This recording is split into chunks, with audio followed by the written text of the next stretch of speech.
Reciban un cordial saludo del doctor José Guadalupe Ramírez Robledo, secretario general de la sección 28 del Sindicato Nacional de Trabajadores de la Secretaría de Salud. Gracias por acompañarnos a esta 14ª sesión de nuestro diplomado en Derechos Humanos. Es ahora sí que la 14ª y la última. Hemos llegado al final del diplomado. El día de hoy abordaremos el tema de Agenda 2030 y Derechos Humanos. El tema estará a cargo del doctor Juan Carlos Páez Vieira. Él es coordinador de seguimiento de la Agenda 2030 de la Comisión Estatal de Derechos Humanos Jalisco. Bienvenido, doctor. Por favor, haga llegar nuestro saludo y agradecimiento al doctor Alfonso Hernández Barrón, quien es el titular de la Comisión Estatal de Derechos Humanos, y pues bueno, es con quien en conjunto y avala este diplomado de Derechos Humanos. Doctor, muchas gracias. Todo suyo. Muchísimas gracias. Bueno, si me quedo por acá, a lo mejor entonces me puedo quitar el cubrebocas para poder Muy bien. compartirles y también que me puedan escuchar bien y todo, porque a veces hasta la boca es importante para cuando estás capacitando en línea. Sí. Entonces, bueno, pues agradecerles nuevamente y también enviarles un cordial saludo al doctor Alfonso Hernández Barrón, presidente de la Comisión Nacional de Derechos Humanos. Y bueno, pues en ese sentido estamos muy contentos y muy felices de que podamos culminar con este diplomado pues de manera virtual, aunque las inclemencias del tiempo, como dicen, de los tiempos. Pero pues aquí andamos y bueno, pues la verdad es que es un reto pues, también para ustedes haber llevado a cabo la conclusión de este diplomado, por lo cual les agradecemos mucho, les felicitamos muchísimo que puedan llegar a esta conclusión. A pesar de la pandemia y todo, bueno, pues están concluyendo con mucho éxito este diplomado. Y bueno, pues el tema que vamos a tocar el día de hoy es un tema que se relaciona mucho con los derechos humanos y aunque digamos que lleva un camino paralelo. El tema se llama la Agenda 2030. ¿Qué es la Agenda 2030? Ustedes, a lo mejor probablemente alguno de ustedes ha oído hablar de ella en sus centros de trabajo, en sus casas, incluso por ahí alguna vez incluso el gobernador ha hablado de ella. Es un plan de acción global en favor de las personas. ¿Qué me refiero cuando hablo de acción global o de plan de acción global? Es una hoja de ruta, también así le llamamos, una hoja de ruta para alcanzar un mundo más sustentable en el año 2030. Eso quiere decir la Agenda 2030. Quiere decir que son una serie de retos, de políticas públicas y de metas que se propuso la Organización de Naciones Unidas para que la humanidad camine hacia el año 2030 medio ambiente más sostenible, es decir, tener una capacidad de ecosistémica superior, mayor, y también de que las tres esferas del desarrollo vayan caminando más o menos de la mano. ¿A qué me refiero? Imagínense ustedes que aquí tenemos a tres atletas que están en la meta para salir de una carrera, ¿sí? El primer atleta se llama lo social, ¿no? Las acciones sociales. El segundo carril, el jugador, es el de la economía. Y el tercer carril son las políticas de medio ambiente. Entonces, cuando hablamos de desarrollo, yo les pregunto a ustedes, díganme un país desarrollado. Ana, dime un país que se te ocurra, un país desarrollado. ¿Cuál se les ocurre? El país más desarrollado del mundo. ¿Quién me quisiera comentar? Estados Unidos. Holanda. Suecia. Exactamente, ¿no? Bueno, esa es la idea. Que todos cuando concebimos un país desarrollado, siempre lo concebimos en función de la economía, de la tecnología, de la ciencia. Esos son los grandes ponderaciones cuando hablamos de un desarrollo. Pero yo les podría decir, bueno, a lo mejor algún país del Caribe que tiene un índice de vida feliz, el índice de vida feliz más alto. Bahamas, por ejemplo. Nadie pensaría en Bahamas cuando hablamos del desarrollo.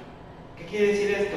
Que cuando le dicen en su marca listos fuera y salen los corredores, siempre el corredor que va a llegar en primer lugar es el económico. Y el social y el ambiental se van quedando atrás. A veces el social corre un poco más rápido, pero de todas maneras está como 20 metros adelante el corredor de lo económico. Y el ambiental, pues siempre se queda muy atrás. ¿Por qué? También porque las políticas sociales tienen mayor rentabilidad política que las políticas ambientales, ¿no? Entonces, generalmente se le da mayor énfasis primero a lo económico, luego a lo social y al final a lo ambiental. Entonces, la Agenda 2030 lo que quiere hacer es que vayan corriendo al parejo, a la par, los tres, el social, el ambiental y el económico, que no se lo dispareje uno. ¿Por qué? Porque en el paradigma, digamos, después de la Segunda Guerra Mundial, ustedes imagínense el periodo de reconstrucción mundial que tuvo la Segunda Guerra Mundial, era producción industrial. Los Estados Unidos se convirtieron en la gran fábrica del mundo, el sueño americano se convirtió en producir y ganar dinero, ¿verdad? Pero en aquel tiempo, desde aquel tiempo, nunca se pensó, por ejemplo, en el medio ambiente sano. Se pensaba en producir. Oh, pero ¿de dónde sacamos los recursos económicos? ¿O qué generamos? ¿Qué estamos generando de contaminación ambiental con todo el boom petrolero? ¿O qué problemas está causando la producción de gases de efecto invernadero, el dióxido de carbono en el ambiente, el calentamiento global? ¿Qué provoca el calentamiento global? Bueno, pues un cambio climático. Es decir, cuando pensamos en los paradigmas del desarrollo social, nunca nos poníamos a pensar en todos los temas ambientales. Entonces, la Agenda 2030 trata de equilibrar esas tres cuestiones. Entonces, la agenda fue adoptada en septiembre de 2015. Es un instrumento jurídico internacional que se emite por la Asamblea General de las Naciones Unidas en el año de 2015. Justo este es el mes de los Objetivos de Desarrollo Sostenible de la Agenda 2030, porque el 25 de septiembre conmemoramos ya los primeros 5 años de la agenda.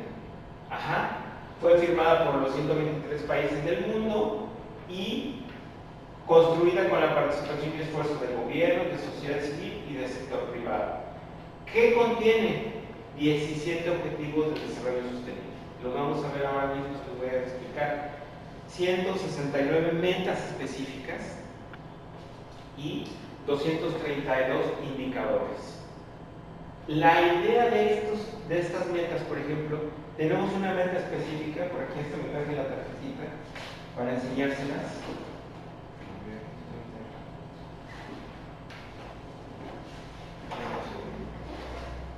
Aquí está.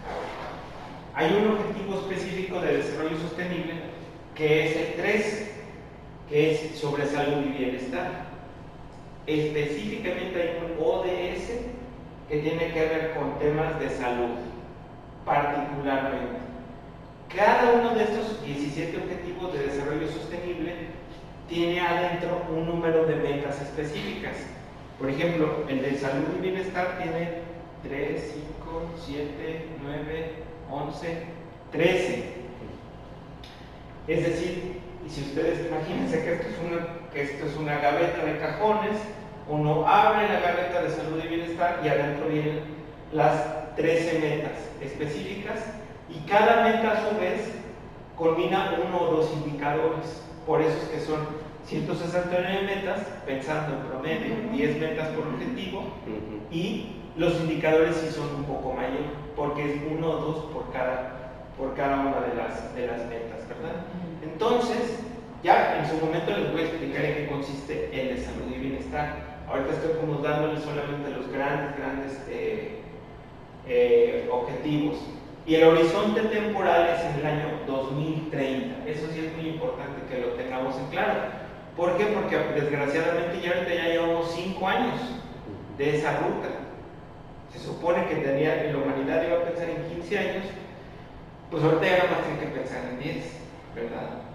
Entonces, pero eso no quiere decir que no, digamos, que no se esté evolucionando o que no se esté teniendo una visión clara, porque los gobiernos sí se están poniendo un poco la claridad de decir, algunos países menos, algunos países más, algunos con sus asegúnes, pero los gobiernos por lo menos hasta marzo de 2020 sí ya tenían hojas de ruta claras para el cumplimiento de la Agenda 2030.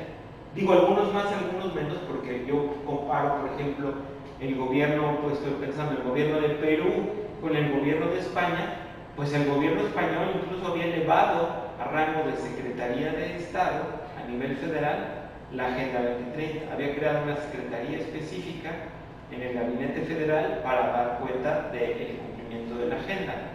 Y algunos gobiernos pues no lo tomaban tan en consideración, por eso puse el caso de Perú, porque ellos no estaban considerando más que darle como una suerte de coordinación, ¿verdad?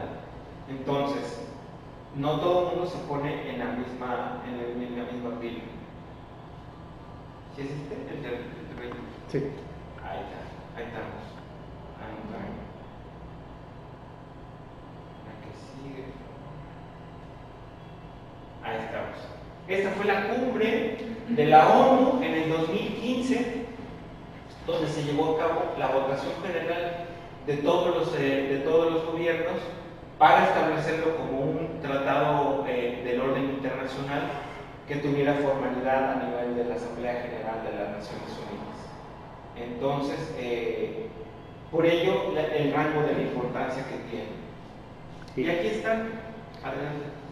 En el Plan Nacional de Desarrollo se han tomado acciones en base a la Agenda 2030. Fíjate que el Plan Nacional de Desarrollo contiene 2 o 3 rasgos, sobre todo, por ejemplo, el 1, que es el fin de la pobreza, el 10, que tiene reducción de la desigualdad, y el 5, que es igualdad de género. Son como los 3 que se consideraron principalmente en el Plan Nacional de Desarrollo. Pero ya después el gobierno hizo un instrumento de política pública que se llama la Estrategia Nacional de Implementación, donde ya expone cada uno de ellos en políticas públicas concretas.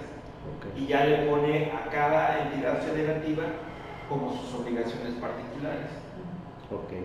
Entonces, fíjense, está bien padre esto, porque si ustedes ven las 17 metas, claramente ustedes pueden identificar. Yo les decía que tenemos 3, les decía que eran las políticas sociales, las políticas económicas y las políticas ambientales.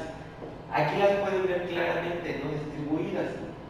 Por ejemplo, tiene que ver con derecho a la alimentación, hambre cero, salud y bienestar, es el que les mostré, educación de calidad, igualdad de género, el 6º que tiene que ver con agua limpia y saneamiento. Este es un gran objetivo, tiene una fuerza muy importante este objetivo. El 7 tiene que ver con energías limpias, asequibles y no contaminantes. El 8, trabajo decente y crecimiento económico. Este es muy interesante, por ejemplo, con los temas sindicales, por ejemplo, porque algunos han hecho ya estudios específicos y han considerado que el ODS 8 debe ser una vanguardia y debe de meterlo como parte de los instrumentos jurídicos que se consideran para las luchas sindicales, porque también tiene que ver con temas de derecho al trabajo específico. El 9 tiene que ver con innovación, industria y tecnologías. Este también es muy poderoso porque habla de una reconversión de las industrias a partir justamente de los problemas generados por la contaminación ambiental y de los problemas de desigualdad social. Entonces rompe el paradigma de las industrias. El 9. El 10, que tiene que ver con reducir la desigualdad. 11, ciudades y comunidades sostenibles. Este tiene también una lógica muy interesante, el 10, porque pone, es decir, normalmente cuando nosotros pensamos en ciudades sostenibles, casi siempre pensamos, por ejemplo, en movilidad urbana, pensamos en por ejemplo, ciclovías, ¿no? Es decir, bueno, ciclovías y que se hagan transportes multimodales, pero nunca nos poníamos a pensar, por ejemplo, el tema de que los cinturones urbanos los cinturones donde las ciudades se empiezan a extender para meter como colonias dormitorio, ciudades dormitorio en las afueras de la ciudad, genera también gravísimos problemas en las ciudades. No solamente a la población que allí habita, que tiene que entrar y salir de la ciudad y desplazarse. El desplazamiento genera también gases de efecto invernadero, pero también genera problemas psicológicos con la gente, ¿no? Que se tiene que desplazar 2 horas y media de su domicilio al centro de trabajo, pero también genera problemas en el ámbito de seguridad en las ciudades dormitorio donde está. Es decir, el objetivo habla de concatena una serie de problemáticas que suceden alrededor de estos círculos de vivienda alrededor de las ciudades, ¿no? Y entonces hace una propuesta específica que dice, no, hay que buscar que las ciudades crezcan hacia adentro y haya mayor interrelación de la movilidad sustentable con el tema de la vivienda. Eso es muy interesante, ¿no? Luego el 12, producción y consumo responsable, sostenible. El objetivo 13 habla específicamente de políticas que tienen que ver con el cambio climático, es decir, antepone una serie de principios que tienen que estar concatenados con el Acuerdo de París, que es el acuerdo para reducción de gases de efecto invernadero, que ese sí es un acuerdo obligatorio para todos los países del mundo, porque viene emanado de una serie de convenciones internacionales, como la Convención Internacional para el Cambio Climático. Entonces, va vinculado con ese Acuerdo de París que dice que los países se tienen que comprometer a un máximo de aumento de producción de gases de efecto invernadero. Es decir, los estados tienen que ponerse una meta tope sobre cuánto van ¿cómo se diría? Cuánto van a producir de emisiones de gases de efecto invernadero para disminuir hasta 2 grados centígrados, que es la meta que se puso al 2030, la temperatura de la Tierra. Y entonces es un acuerdo vinculante, el Acuerdo de París es un acuerdo vinculante.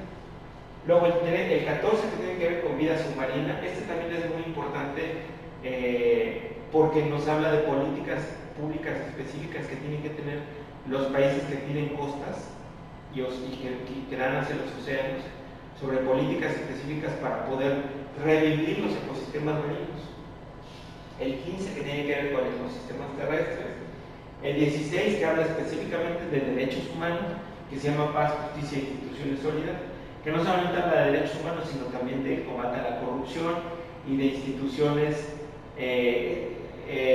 para el combate a la corrupción y de, por ejemplo, el tema de la transparencia, la rendición de cuentas como elementos fundamentales para reducir la corrupción. Y el 17, que es sobre alianzas locales para los objetivos. Esto quiere decir cómo nos organizamos a nivel local para poder cumplir los otros 16. ¿Qué tiene que haber? Una vinculación y la Agenda 2030 es muy clara, es decir, necesitamos buscar que haya vinculación de los sectores.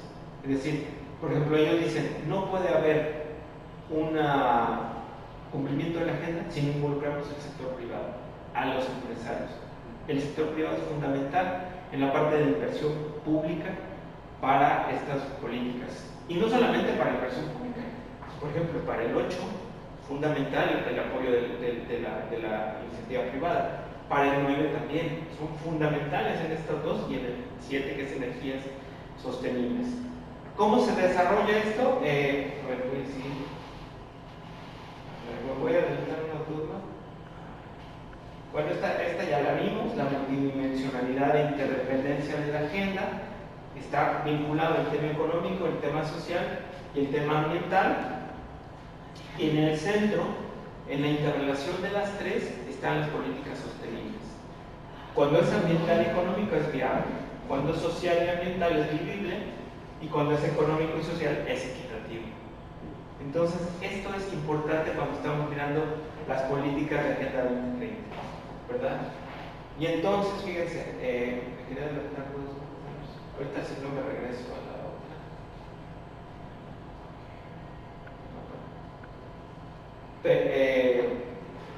Cuando consideramos la Agenda 2030, hablamos de 5 P's. 5 P's. No tenemos, ¿cómo se llama? como yo traigo, como profe, como buen profe, sí, se habla de las 5 P's. No lo puse aquí, pero miren, así les va a quedar más clarito. Personas, prosperidad, planeta, paz. ¿Cuántos llevo? 4, 5. La última es la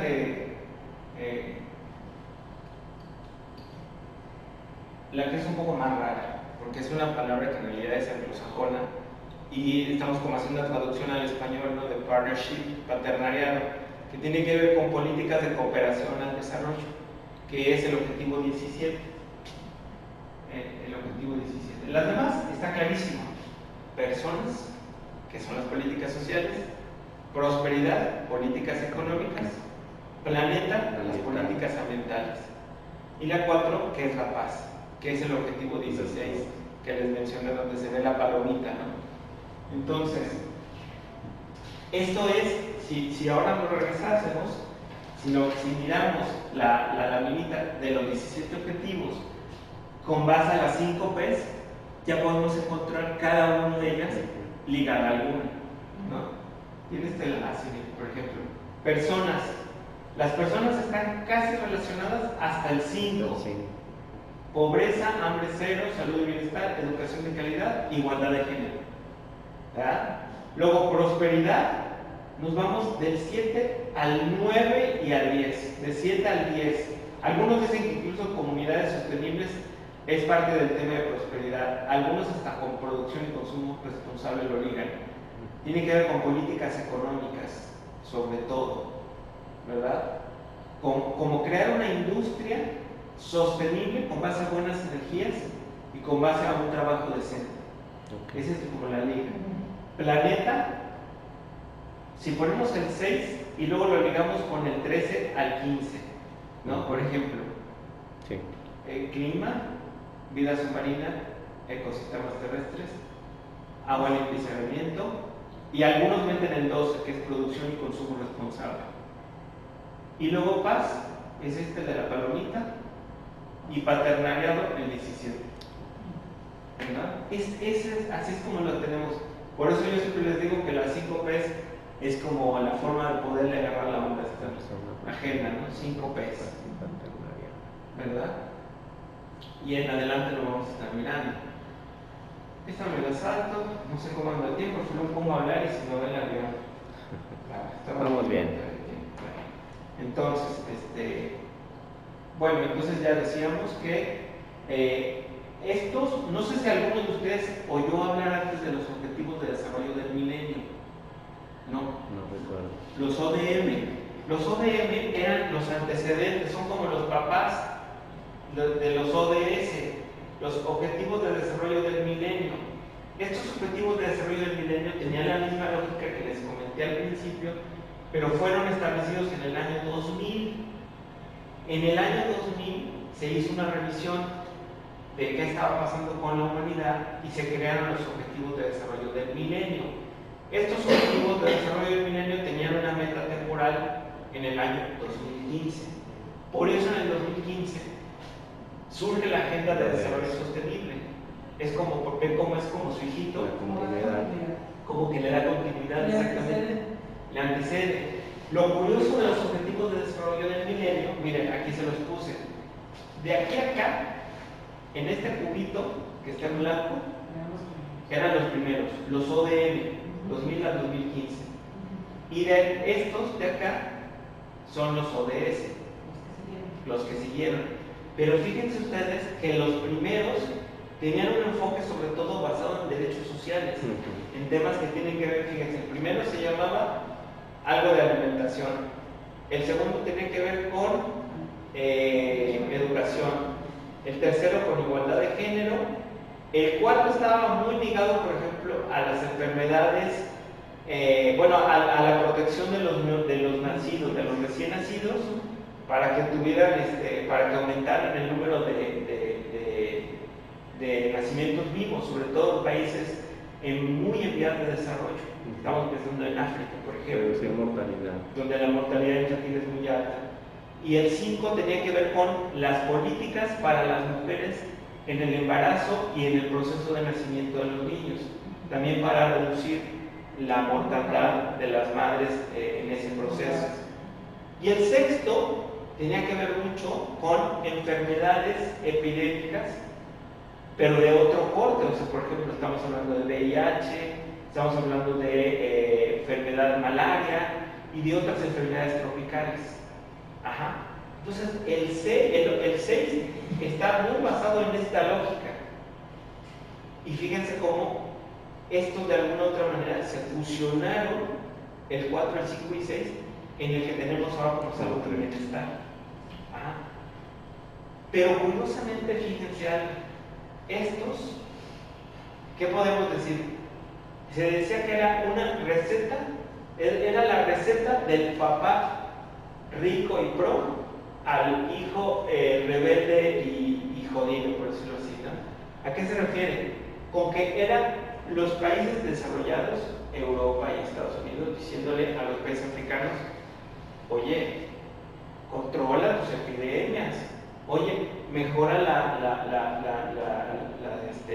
salud de los recién nacidos, ¿no? Es decir, eran unas políticas como muy asistenciales dirigidas de un mundo muy desarrollado a un mundo muy en vías de desarrollo.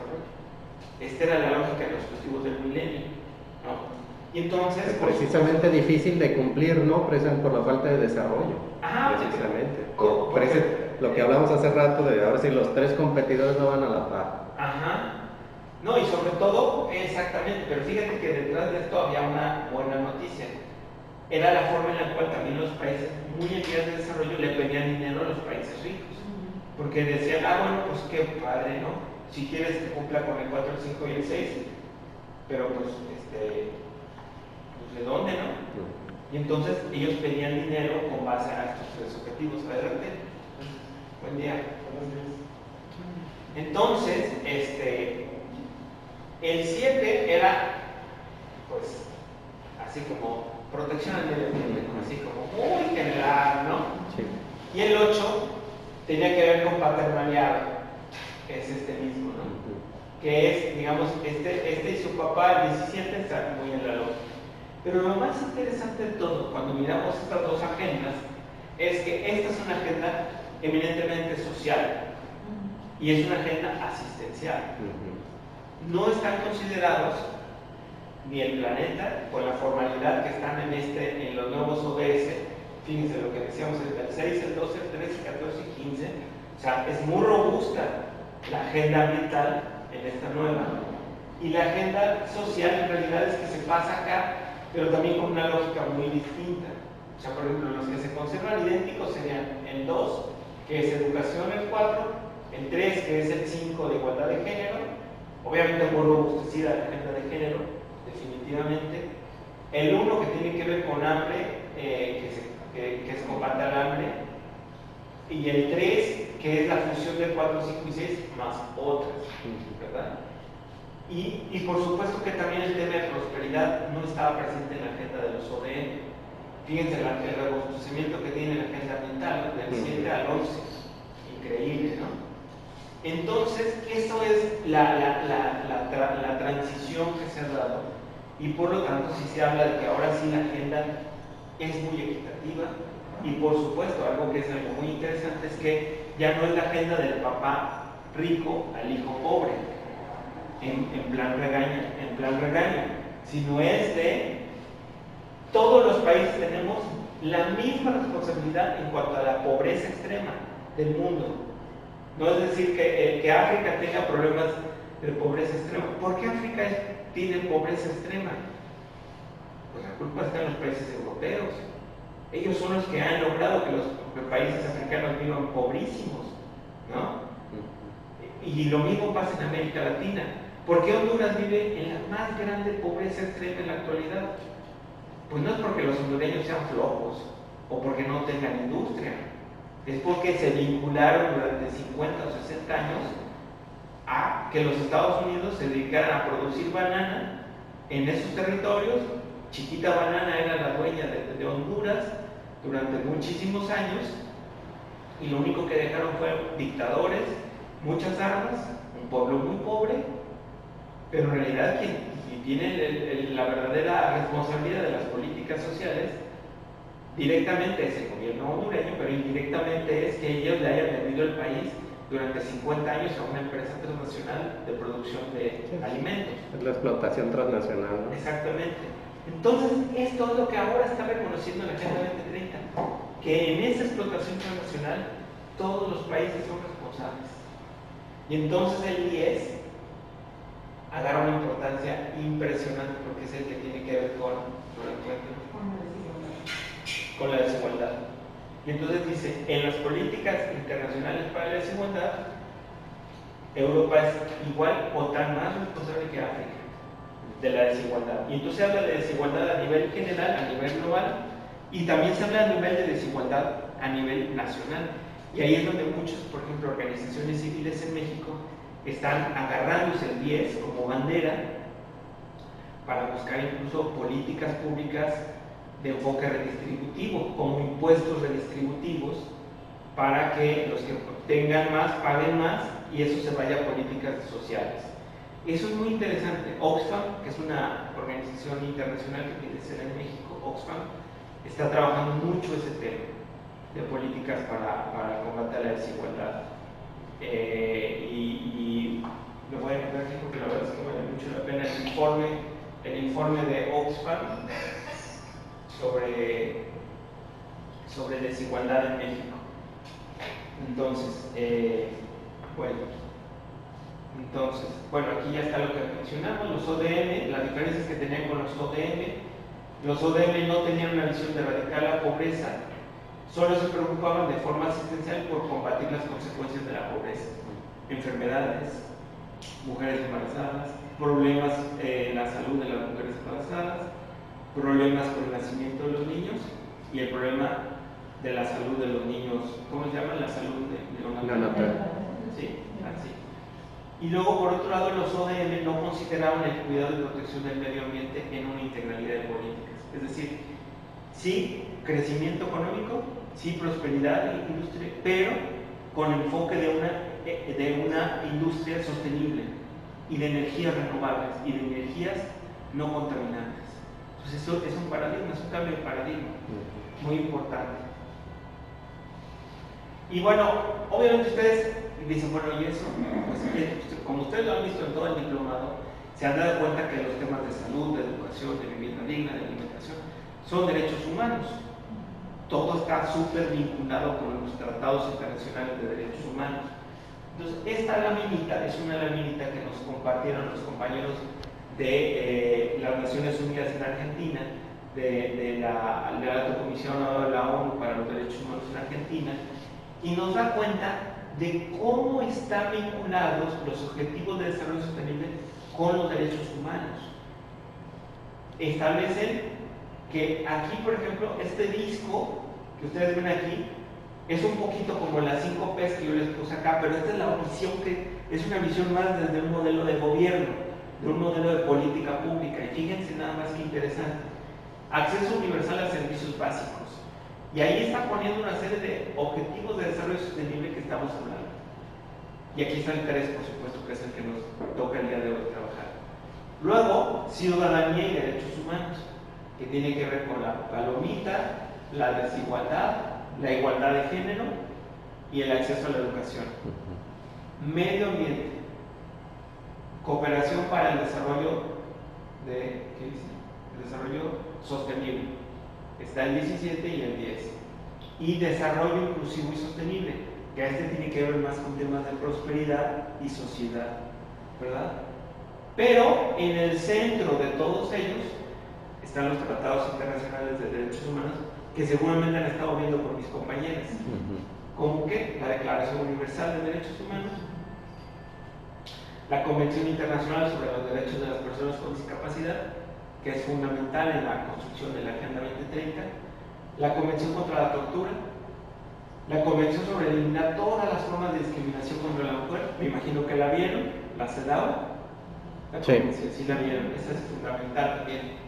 La Convención Internacional para eliminar todas las formas de discriminación racial, esa seguro la veo con Sofía, Sí. porque esa es como clave para su trabajo de ella. La Convención para la Protección de los Trabajadores Migrantes y sus Familias, no sé si se la vieron con Juana. Sí. Sí, me imagino. El Pacto Internacional de Derechos Civiles y Políticos, que ese es como uno de los grandes tratados internacionales, yo digo que es como una de las tres grandes ramas de los derechos humanos, junto con este otro pacto, el Pacto Internacional de los Derechos Económicos, Sociales y Culturales, que es el que se desprenden casi todas lo que ellos le llaman los servicios universales básicos y lo que yo le llamo personas: salud, educación, vivienda digna, alimentación e igualdad de género. Y luego está, por ejemplo, la Convención para las Personas contra la Desaparición Forzada. Esa es una convención complicada.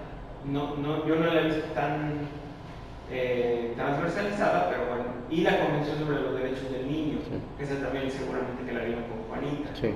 Y que es fundamental también para, aunque mucha gente criticaba, decía, no, es que la Agenda 2030 no tiene un ODS específico para la niñez.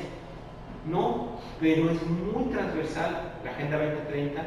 Por ejemplo, el ODS sobre educación 4 es totalmente derivada en temas de infancia, ¿no? De primera infancia, de segunda infancia, de adolescencia, las características que debe tener la educación en la primera infancia, la educación para los adolescentes, y hace mucho esa vinculación. O sea, sí están considerados los niños, niñas y adolescentes en la Agenda 2030, pero no tienen un ODS específico.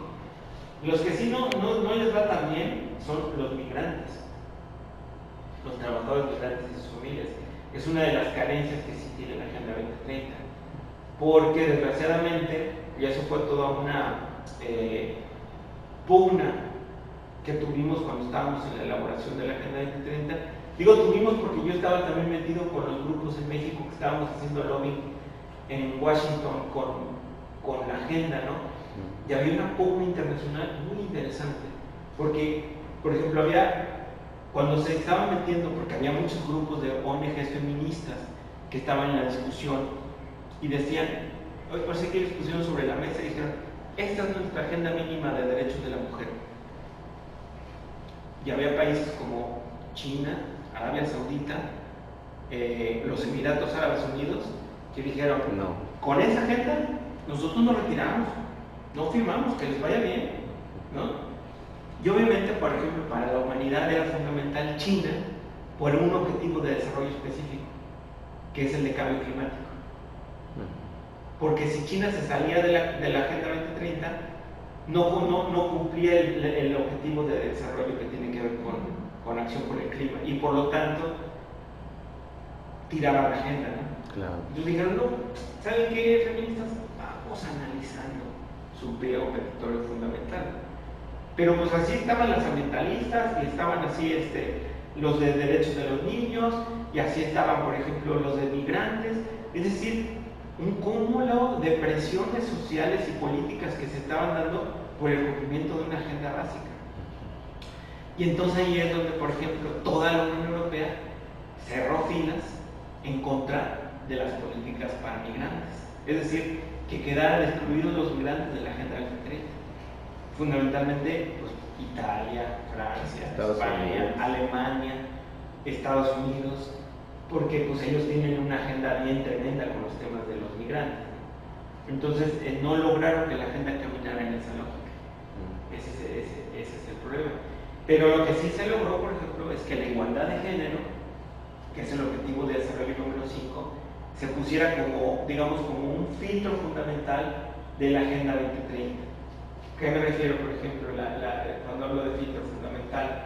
Si estamos hablando de, por ejemplo, de un análisis multidimensional de la Agenda 2030, esto de igualdad de género, yo me lo traigo hasta acá, y es como una primera ventana para hacer un análisis de políticas sociales.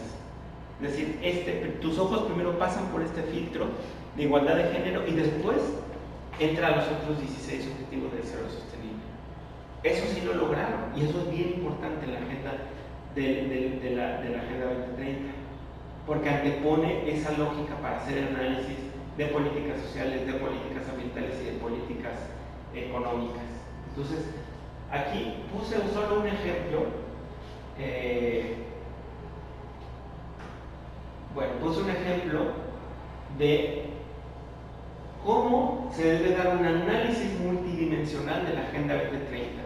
Es decir, cuando pensemos en un problema social, se los puse este caso a los del gobierno de Zapopan el año pasado que hicimos un curso, pero me gustó para traerlo para acá. ¿Me ibas a leerlo? ¿Cómo te llamas? Alfonso, ayúdanos a leer este curso. Trabajas como inmigrante y vive con tu esposa y hija. Ella está en edad de ingresar a la escuela primaria, pero al acudir a darla de alta, te niegan la inscripción por tu situación migratoria irregular. Muchísimas gracias. Imagínense ustedes, pongamos el caso de una persona de un purépecha, indígena purépecha, que vive en Guadalajara, que tiene 6 años viviendo aquí, el hombre tiene 48 años de edad, pero es purépecha, ¿verdad? No habla bien el español, ese es un tema importante, que es hablante de lengua indígena, y en muchas ocasiones eso frena un poco la accesibilidad a ciertos servicios públicos, ¿verdad? No tratan igual, estoy seguro, desgraciadamente, en el registro público de la propiedad a un purépecha que apenas se puede comunicar que a compañero, ¿cómo te llamas? Jorge. Que a Jorge. A Jorge lo ven estudiado y dicen, no, pues, de licenciado yo tengo que hablar para arriba, ¿no? Entonces, ese es un tema. Pero lo importante en este caso es que una persona inmigrante, suponiendo que porque el sábado acabo de conocer este caso que le estoy poniendo del purépecha, es un caso real. Es un señor que se dedica a vender muebles, pero tiene una situación migratoria compleja porque no tiene acta de nacimiento y no tiene tampoco IFE, ¿no?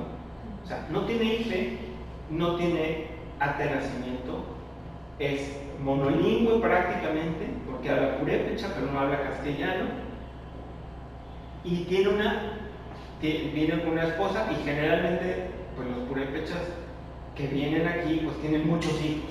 Es decir, no sé si ustedes conozcan algunos casos, pero generalmente no tienen 2 hijos, tienen arriba de 3 a 5 y hasta para 8, ¿no? Entonces,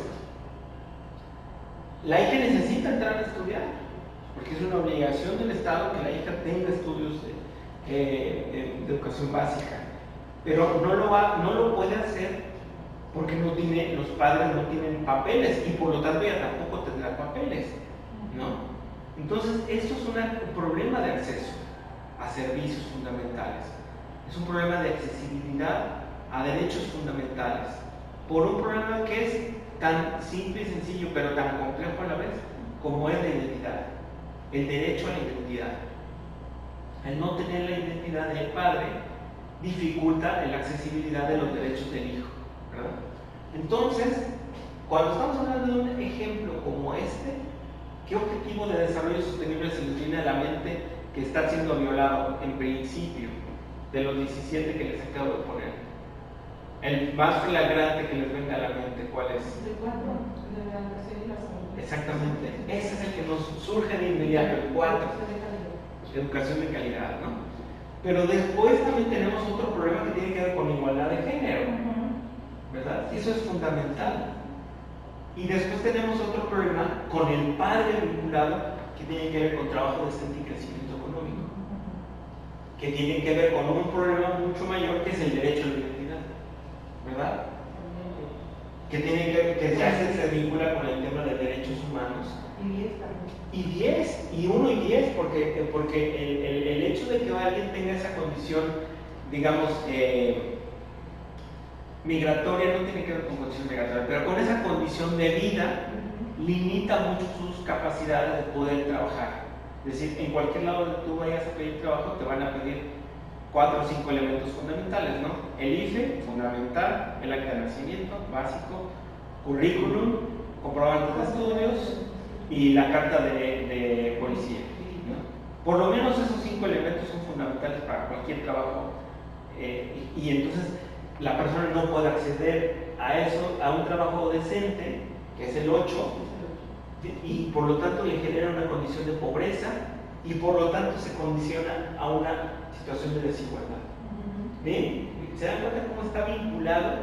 Está todo está completamente relacionado. Y eso es una verdadera realidad que tenemos en nuestro país. Y no lo digamos en Guadalajara. No sé si ustedes se han dado cuenta, yo soy muy observador con la gente que vive en situación de calle o que está en la calle trabajando. Pero me he fijado yo mucho, a partir de unos 2 o 3 meses, una cantidad impresionante, sobre todo de mujeres indígenas, chiapanecas, pidiendo dinero en las calles. Que la niña, una de niñas chiquititas de 6 años, de payasita, con 2 pelotas, y ves a la mamá vendiendo chicles, o ves a la mamá pidiendo dinero, pero se viene una oleada impresionante de migrantes sociales del estado de Chiapas. Y entonces, como yo viví un tiempo por allá, me acerqué con una señora y le dije, oiga, ¿de dónde son ustedes? Y me dijo, de Chiapas. Y dije, ok. Dije, son sociales, ¿verdad? Porque yo conozco la vestimenta de la gente. Tzotzil. Y me dijo, sí, pero como que se extrañó, ¿no? Porque dijo, ¿tú cómo sabes, no? Pues, digo, no es normal que alguien les pregunte eso. Y ya le pregunté, ¿de qué municipio? Y me dice, somos de Mitontic. Resulta que hace 4 meses hubo un problema de paramilitares que incendiaron, golpearon y dispararon a una comunidad de Mitontic. Y esta gente que está aquí en Guadalajara son en realidad refugiados que vienen, desplazados, que se vinieron de su municipio a Guadalajara por una situación de violencia en su comunidad. Y por eso de pronto llegaron un chingo de mujeres, de mujeres de esta comunidad de Mitontic, y que están ahorita pidiendo dinero y limosna en las calles, ¿no? Y bueno, yo le dije a mi esposa, oye hija, pues hay que hacer algo por ellos. Le digo, vamos haciendo por lo menos despensas, o vamos comprándoles un ponche de cubrebocas, y por lo menos, porque tenemos unos que están justo en la esquina casi de mi cuadra, ¿no? Y me dice mi esposa, pues sí, lo podemos hacer, pero estamos resolviendo la situación de ellos, estamos ayudando. Le digo, bueno, pues es mi granito de arena. Le digo, pues por lo menos pensar en hacer algo por ellos, ¿no? Pero me dijo, no, pues mejor, pues si tienes acceso a otro tipo de cosas, busca cómo que se pueda dar una ayuda de otro nivel, porque no son migrantes económicos, no vinieron por una condición de pobreza, de buscar una mejor condición de vida, vienen por condiciones de violencia en su municipio, que eso está todavía más grave, ¿no? Y yo siento que a lo mejor las instituciones podrían comprometerse de una forma diferente, ¿no? Porque son finalmente desplazados internos por motivos de violencia social y política, ¿verdad? Pero en fin, bueno. Entonces, lo que menciono es que tenemos un tema de igualdad, o en este caso de desigualdad de género, por la situación del caso que les presento, y un montón de derechos vinculados. Pero siempre tendríamos que estar haciendo el enfoque en varias dimensiones y poner el enfoque de la igualdad de género por adelante para poder comprenderlo de forma diferente, el caso. Porque no es lo mismo que el caso lo miremos desde el tema del trabajo decente con el señor, que mirarlo desde la óptica de la inaccesibilidad de la educación de la hija por cuestiones vinculadas a una condición del derecho a la identidad de los padres, ¿no? Entonces nos cambia totalmente el paradigma cuando hacemos un enfoque diferenciado de igualdad de género. Bueno, aquí viene la indivisibilidad, ¿no? No puede ser, si ahora si dañamos un derecho humano, se dañan otros tantos. Es el claro ejemplo. No solo uno. Bueno, y ahora sí vamos directamente a nuestro objetivo, que tiene que ver con el ODS 3, que es salud y bienestar. Este objetivo, que está aquí en esta tarjetita, que ustedes pueden ver, es el objetivo de desarrollo número 3.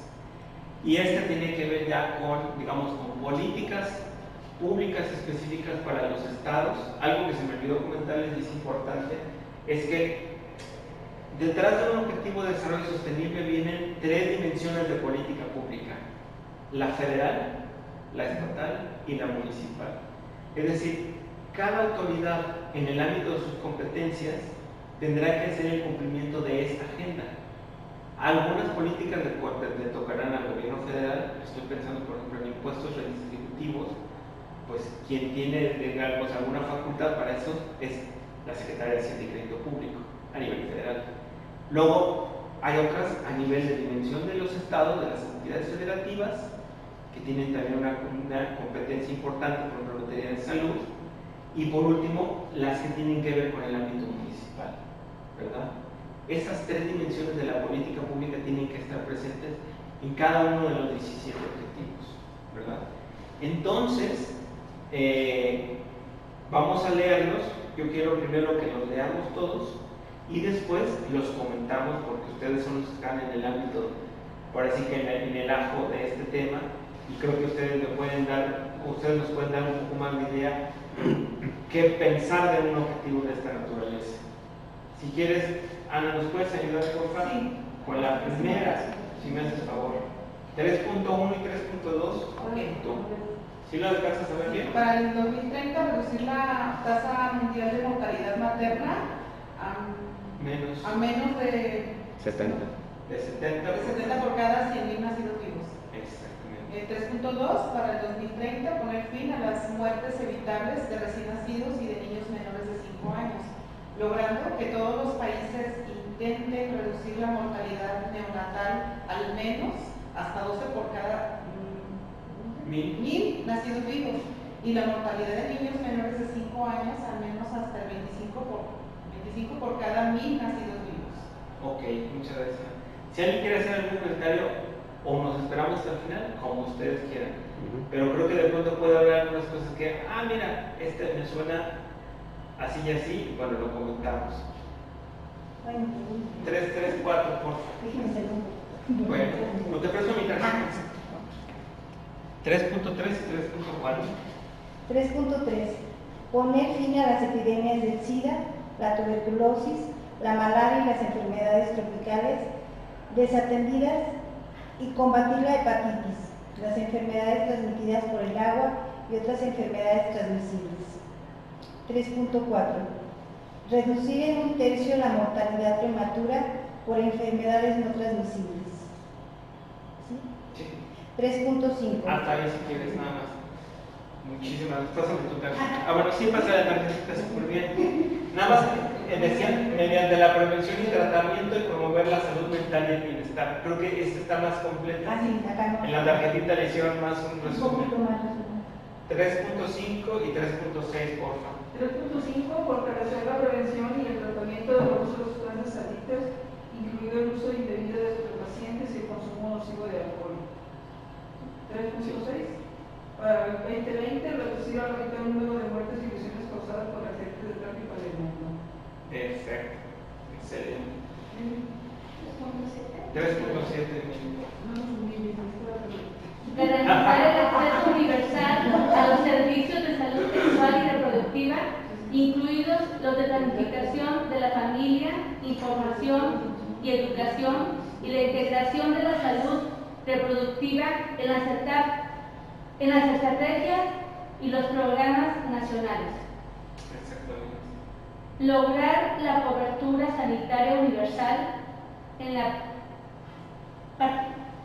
en particular la protección contra los riesgos financieros, el acceso a servicios de salud esenciales de calidad y el acceso a medicamentos y vacunas seguros, eficaces, asequibles y de calidad para todos. Muchísimas gracias. Fíjense, el 3.8 tiene una cosa muy interesante. Cuando hablamos de derechos sociales, de los famosos, estos derechos que les mencioné, que hay un pacto que se llama el Pacto de los Derechos Económicos, Sociales y Culturales, que según yo tendríamos que haberlo visto en algunos otros módulos con mis compañeros, pero este pacto habla de justamente que las políticas públicas en materia de la sociedad, sociales, tienen que ser accesibles, adaptables, son 4 elementos: accesibilidad, adaptabilidad, disponibilidad y bueno, ahorita me acuerdo de la otra cuarta, pero fundamentalmente cuando estamos hablando, fíjate, eso es bien interesante, estos elementos que tienen que ser eficaces, asequibles y de calidad para todos y todas. Eso es bien importante, este elemento, y es un reto de política pública para todas las entidades de los 3 ámbitos de gobierno en el ámbito de sus competencias, por supuesto, pero pensemos siempre en este filtro que tiene que ver con este elemento. 3.9. 3.9. Por favor. Para el 2030, reducir sustanciosamente el número de muertes y enfermedades producidas por los productos químicos peligrosos y la contaminación del aire, el agua y el suelo. Esto es muy interesante porque se vincula con otros 2 objetivos, con el 6 de agua limpia y saneamiento y con el 9 de energía de producción industrial. Y el 9 es muy específico porque dice que los agentes de contaminación de la industria tienen que tener una limitante al año 2030, y entonces se vincula con esto, con el tema de productos químicos peligrosos y la contaminación de aire, agua y suelo. Entonces, fíjense, ahí está la vinculación. Y el 6 también tiene una meta específica que tiene que ver con eso. Entonces, si juntáramos la del 6 con esta 3.9 y con la del 9 de industria, tendríamos una política pública poderosa. Entonces, pásame que quieras. Bueno, me la vas a poner para no meterme. No quiero meterme por los temas de Susana. Gracias. Entonces, ahora, ¿qué piensan de este objetivo? Pues ahora sí que ya estamos en materia y ustedes son los que ahora sí que tienen la voz cantante en estos temas. A mí me gustaría escucharlos. ¿Cómo ven este objetivo de desarrollo? Bueno, antes que nada, primero, y luego ya les doy la palabra, pues sí me gustaría escucharlos. Se supondría que este objetivo de desarrollo sostenible se tuvo que haber aterrizado en el Plan Estatal de Desarrollo y Gobernanza del Gobierno en el 2018, en el 2018. Porque esto tiene que estar aterrizado. Y sí estoy totalmente seguro que se aterrizó en el Plan Estatal de Desarrollo y Gobernanza. Lo que no sé específicamente es cómo en materia de salud, pero seguramente será importante, porque yo sí vi el Plan Estatal de Desarrollo y Gobernanza, pero sobre todo enfocado a temas de derechos humanos.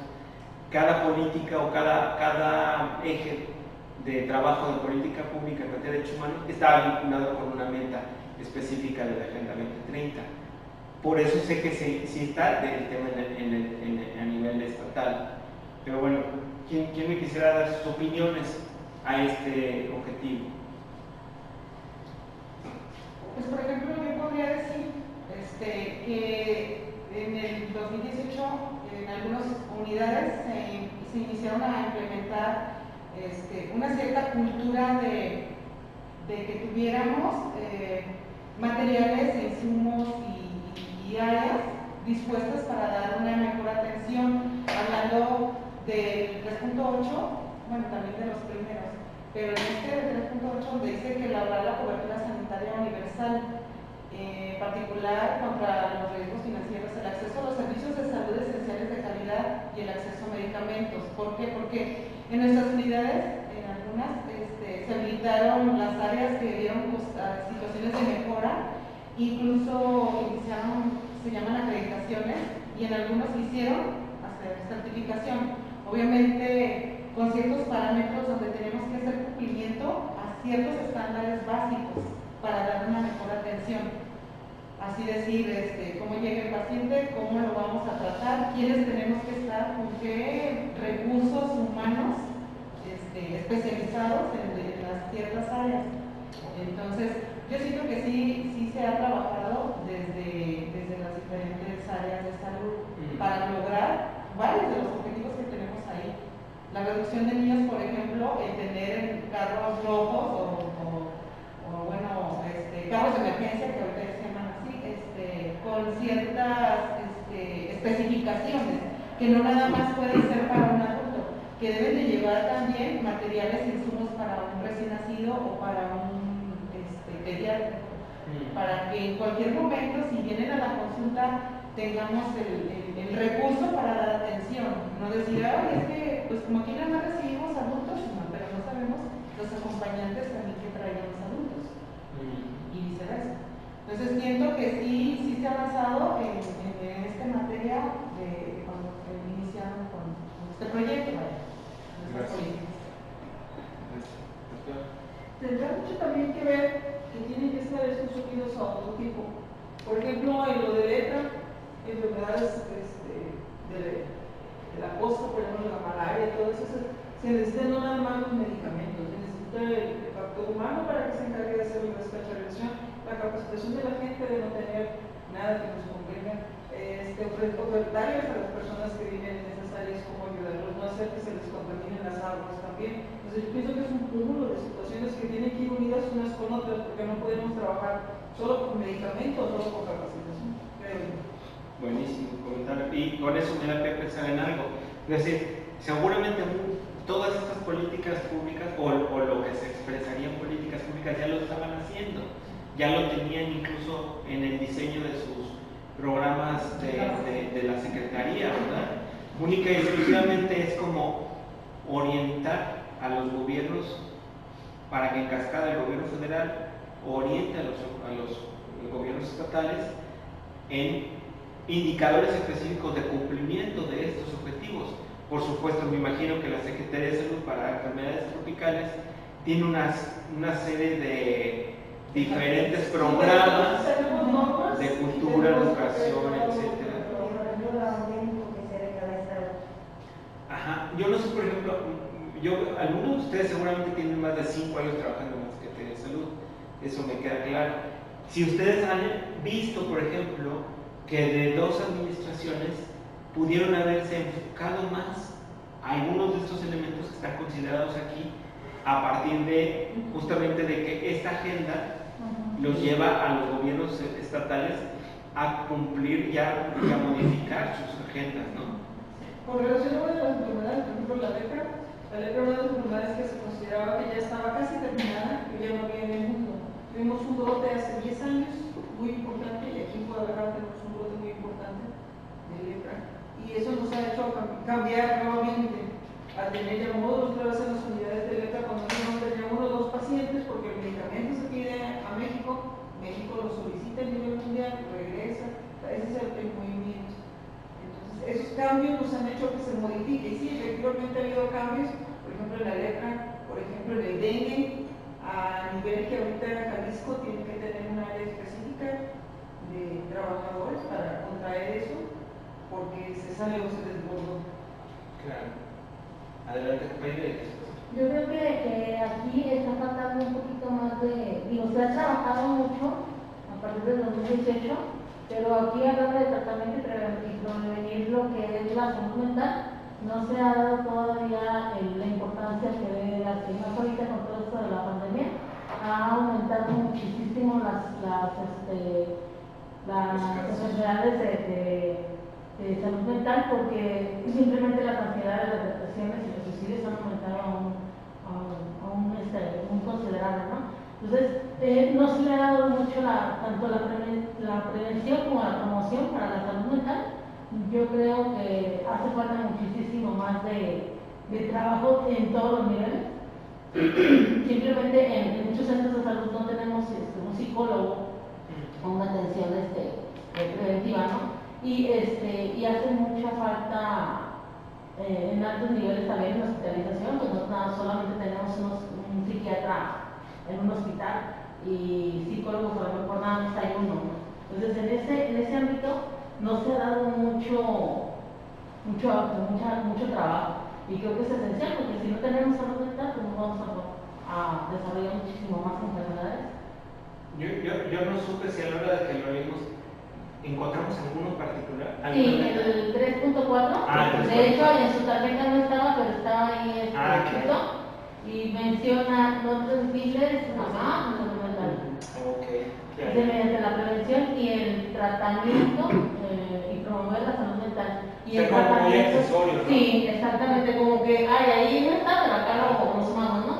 Y en tratamientos, hablando de tratamientos, pues todos los tratamientos en salud mental son carísimos. Entonces, la verdad que ahorita que tenemos un problema a nivel mundial, una pandemia, no hay medicamentos para salud mental y son carísimos. Y la atención no sería, ¿no? Un psiquiatra te anda cobrando por fuera 1,800 pesos y la verdad no, la gente no tiene esa posibilidad, la verdad. Sí, es cierto. Iba la compañera y después el compañero. Sí, yo he visto que estos últimos años se le ha dado mucha prioridad al control del embarazo para disminuir muertes maternas y se ha promovido mucho la lactancia para los niños, el cuidado para el recién nacido. Entonces, sí he visto que se ha estado trabajando en esas áreas.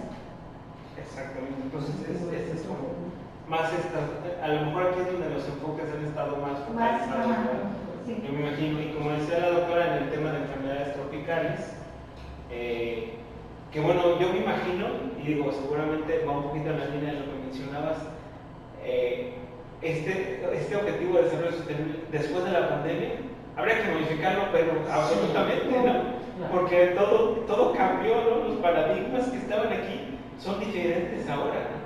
No lo vamos a poder hacer porque ya está la agenda de aquí a 2030, pero seguramente la hija de esta agenda del 2030, la agenda 2045, tendrá que modificarse sustancialmente a partir de todas estas cuestiones. Miremos, por ejemplo, el 3.3 a la luz de la pandemia y es otro rollo. Para 2030 poner fin a las epidemias del SIDA, la tuberculosis, la malaria y las enfermedades tropicales desatendidas.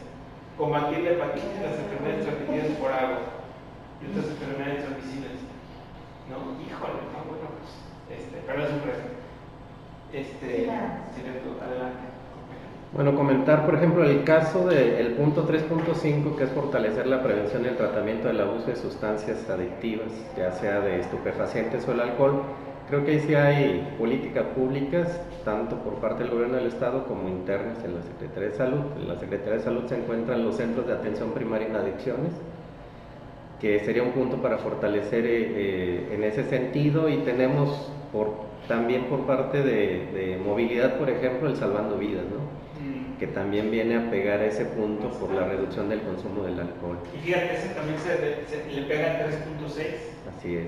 Igual en el 3.9, bueno, creo que es algo que se ha dejado, pero que se vuelve a retomar. Por ejemplo, aquí tenemos el ejemplo del río Santiago, ¿no?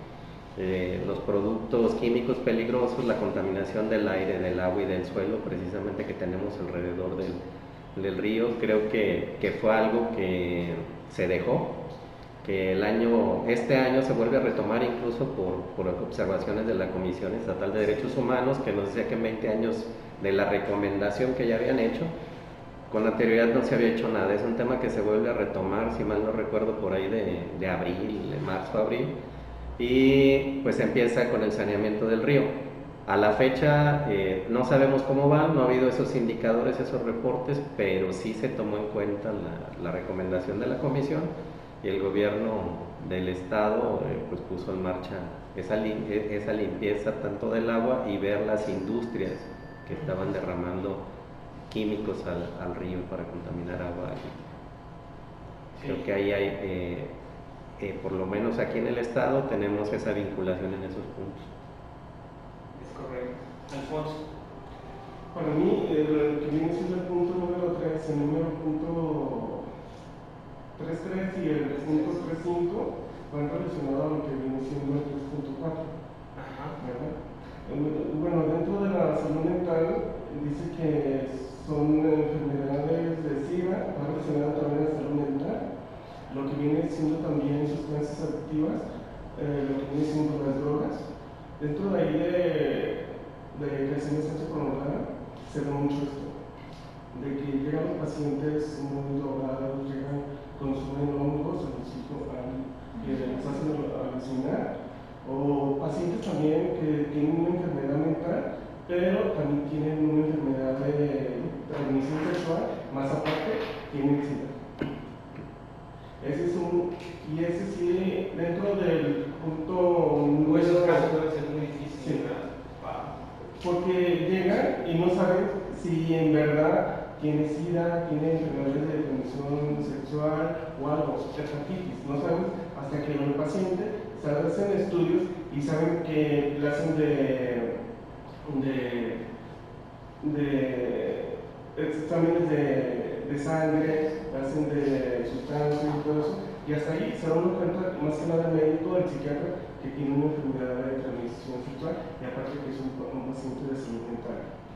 ¿Y por dónde atacas? ¿No? ¿Por dónde entras a atender? Es lo que yo Por veo eso es más importante para llevar a cabo el Pero tratamiento, deben de ser tratamientos integrales, o sea, no se Pero entonces por el lado de adicciones, o por el lado de adicción psicológica, o por el lado de Aquí ya el grupo médico ya es un poco más grande porque interviene trabajo social, interviene psicología, interviene médico general, el psiquiatra y el médico que también el de especialidad y que lo va a tratar de enfermedades de transmisión o especialista. Y más aparte ya que abunda con un tratamiento que va directamente para enfermedades de transmisión, ya sea para sífilis. Sí, hemos tenido ahí en el hospital pacientes de SIDA que tienen todo, SIDA, hepatitis, es un conjunto, ¿verdad? Y todo eso se le da el tratamiento y el paciente sale adelante. ¿Tú estás en un área específica que se Salud llama? mental. Salud mental. Sí. Okay. Soy en salud mental. Y pues sí, dentro de la salud mental se da también la prevención, porque nos han llegado pacientes que tienen manifestaciones a temprana edad y pues se prevé con medicamento, ¿verdad? Ahí ya entra la promoción y también pues ya se da un medicamento ya de por vida.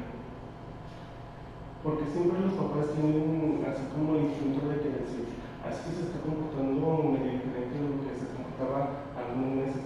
Y ahí ya dentro de eso lo llevan con el psiquiatra, lo llevan con el psiquiatra, depende ya también, y ya ven a ver qué es lo que está pasando con el niño o con la persona. ¿Sí? Perfecto. Fíjate, con eso que me dices, a mí por lo menos digo yo, como no estoy metido en este tema, me da una idea muy interesante de la multidimensionalidad que tiene que tener el tema de la salud, desde la parte psicológica, física, mental. Y creo que el objetivo sí interrelaciona esas diferentes dimensiones de la salud.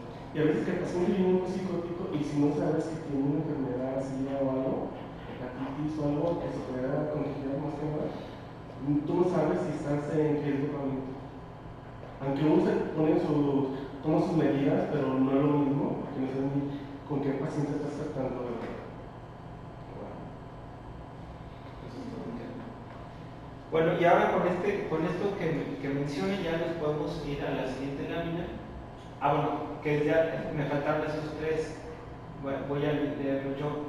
El 3B es apoyar las actividades de investigación y desarrollo de vacunas y medicamentos para enfermedades transmitibles y no transmitibles que afectan primordialmente a países en desarrollo y facilitar el acceso a medicamentos y vacunas esenciales de conformidad con la Declaración de Doha.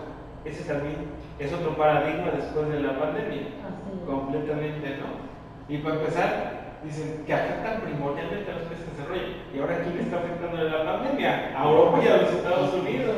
Ellos son los que tienen ahora la mayor bronca de salud pública. Y el 13, aumentar sustancialmente financiación de la salud y la contratación, el desarrollo, la capacitación y la retención del personal sanitario en los países en desarrollo, especialmente en los países menos adelantados y los pequeños estados insulares en desarrollo. Este también cambia en la vida real ahora con las políticas públicas. Las políticas desde marzo de este 2020 se están reenfocando completamente a temas de fortalecer la infraestructura hospitalaria y médica. Pues en la práctica aún hasta estirones y jalones y todo, pero se tiene que hacer ese gran cambio.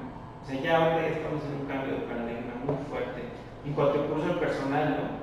Personal médico y sanitario. Digamos, voy a pensar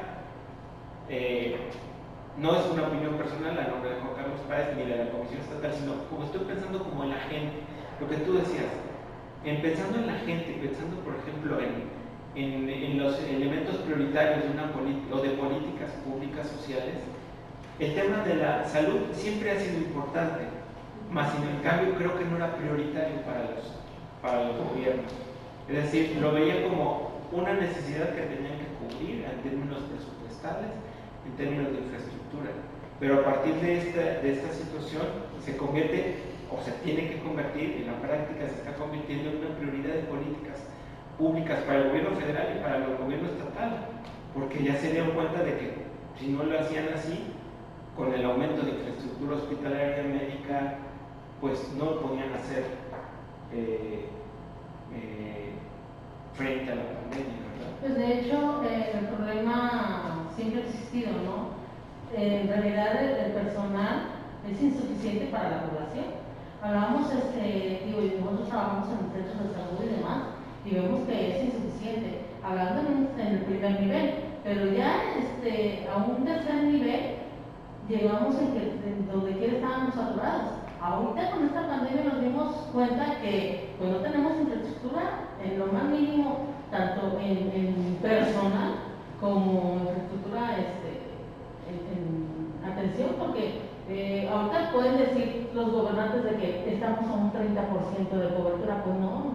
Y cuando llegamos a un hospital y nos damos cuenta que no es así, pues ellos pueden decir en sus políticas lo que ellos quieran, ¿no? Pero la realidad es otra, definitivamente. Digamos, ahorita con la ventilación en estado, los ventiladores para que las personas respiren, pues no es suficiente. Y tan así que no tenemos el personal, ni los lugares, ni nada de lo que teníamos. Los agarramos fuera de curva a todo el mundo. Y ahorita nos damos cuenta la importancia que tiene en las políticas a nivel salud.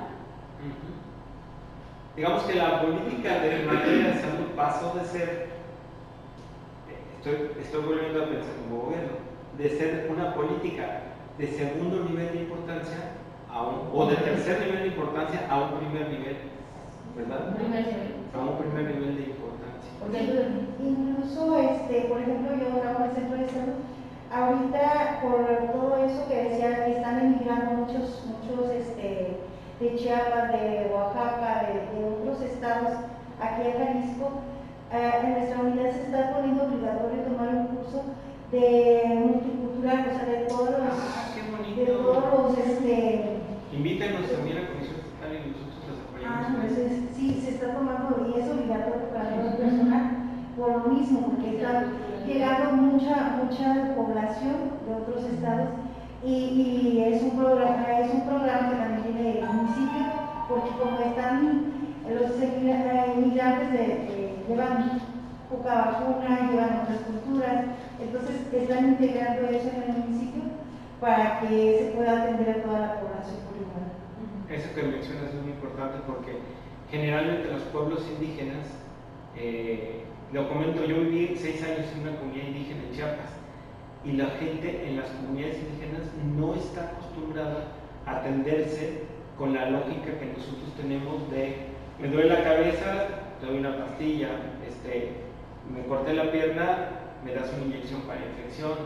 Es decir, ellos están acostumbrados a atenderse por la parte de la herbolaria, pero también por la parte, digamos, de los usos y costumbres en cuestiones espirituales, ¿no? Por ejemplo, una vez me tocó ver un macheteado en una comunidad indígena y al macheteado, antes de empezar a dar servicios de higiene a la herida, le estaban dando servicios como espirituales para que regresara su alma al cuerpo, ¿no?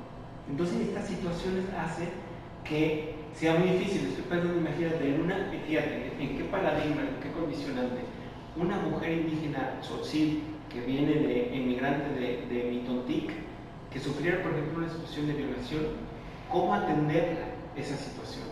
Pensando en la forma cultural que tienen ellos, ¿no? O, por ejemplo, ¿cómo dar la atención ¿cómo se llama la salud específica? Salud reproductiva, a una mujer indígena cuando ellas no quieren que se acerque ninguna doctora a su cuerpo, ¿no? Es una complejidad muy grande. Sí, también nosotros hemos tenido en esos pacientes americanos nosotros, pacientes ingleses y pacientes también brasileños. Y también pues tenemos que, en inglés, a veces los compañeros sabemos un poquito, pero ya que nos digan que llega un paciente de Brasil y habla portugués, pues no. Consíguete a alguien rápido que hable portugués. Hay unas cosas que se hablan español, pero son muy pocos. Y la verdad, pues no, a veces tú dices, el inglés lo entiendes por partes porque no es el mismo inglés americano que el mismo inglés normal así de Inglaterra. Y si nos ha tocado así, pacientes a veces hasta top pacientes. Y tú dices, pues, no, y pues ahora que hacemos, ¿Cómo no? sí. Pero fíjate que ahí, por ejemplo, digo, seguramente sí tiene sus complejidades y todo, pero ahí tienen ellos de alguna u otra manera una condicionante positiva cuando son inmigrantes, por ejemplo, de estas características, porque incluso el trato es diferente. El trato hacia ellos es distinto, es más condescendiente, más paciente.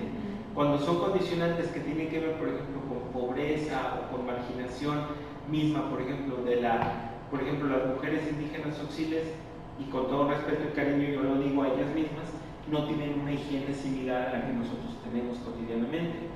Yo conozco la habilidad de los auxiles y ellos generalmente no usan el baño diario, por ejemplo, ¿no? Entonces esa situación hace que incluso en algunas ocasiones huelan distinto, ¿no?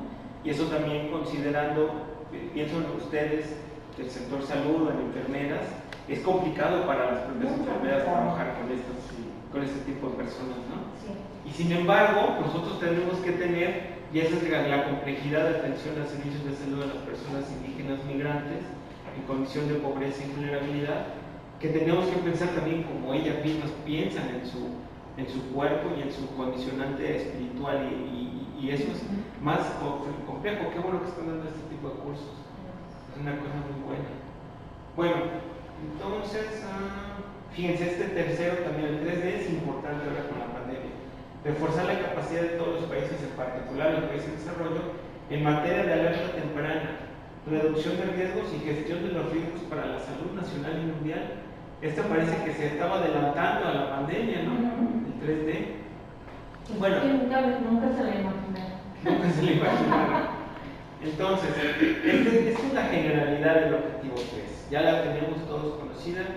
Cuando ustedes piensen en Agenda 2030, pensemos en las 5 P's y pensemos en el objetivo 3, que es salud y bienestar. Y ya es fácil que lo puedan buscar en el Google. Además de poner objetivo 3, salud y bienestar, y les despliega objetivo 3, salud y bienestar, y les despliega las metas y los indicadores específicos. Yo ya no quise traer con ustedes los indicadores específicos, e incluso dije, bueno, a lo mejor podemos hacer al inicio de la sesión alguien que buscase en el internet cómo está vinculado con el Plan Estatal de Desarrollo y Gobernanza, pero bueno, ya ahorita ya lo comentamos en la práctica, ¿verdad? ¿Alguien quiere hacer algún último comentario? Seguimos avanzando. Perfecto. Ahora, algo que sí es importante mencionar y que recoge lo que muchos de ustedes ahorita han comentado, tiene que ver con los objetivos de desarrollo sostenible antes y después de la pandemia, según datos del gobierno federal. Pues ahora sí, los datos que estoy arrojando yo no son los del doctor Hugo López-Gatell, son los de la Oficina de Presidencia para la Atención a la Agenda 2030, la maestra Gemma Santana, que ya tiene la dirección de la Agenda 2030. Y estos datos son de ella. Carga porcentual de políticas públicas hasta antes de la pandemia estaba un 35% en políticas de combate a la pobreza, eminentemente asistenciales. Me estoy refiriendo sobre todo a los programas de bienestar del gobierno federal. Es decir, la inversión pública estaba concentrada en estos programas, que de los adultos mayores, que de las personas con discapacidad, que de los jóvenes. También hay unos jóvenes estudiando, ¿no? Que son, digamos, ¿cómo se llama? Transferencias directas, ¿verdad? Las becas. Y luego hay un 35% de políticas ambientales, sobre todo, por ejemplo, en temas de ecosistemas terrestres y sobre todo de cambio climático. Es decir, hay una inversión fuerte para que en ciertas zonas se recuperaran los bosques porque la recuperación de bosques significa disminución de gases de efecto invernadero, disminución de dióxido de carbono y por lo tanto ayudan a la frescura del país y del planeta, ¿no? A mayores bosques, descenso de la temperatura. Y el resto estaba dividido entre políticas de fomento a la inversión, el empleo y otras. Es decir, esta era la lógica, fíjate, esto va muy en consonancia con lo que mencionaste, ¿no? Ahora, ¿cómo va la carga porcentual de políticas según enfoque para julio de 2020? 35% de políticas de combate a la pobreza, es decir, los programas de bienestar están ahí y siguen las transferencias directas, no han aumentado, pero tampoco disminuyeron. Aumento importante en las políticas públicas para atención médica y hospitalaria. Esto sí es una realidad. En infraestructura federal y en infraestructura estatal también.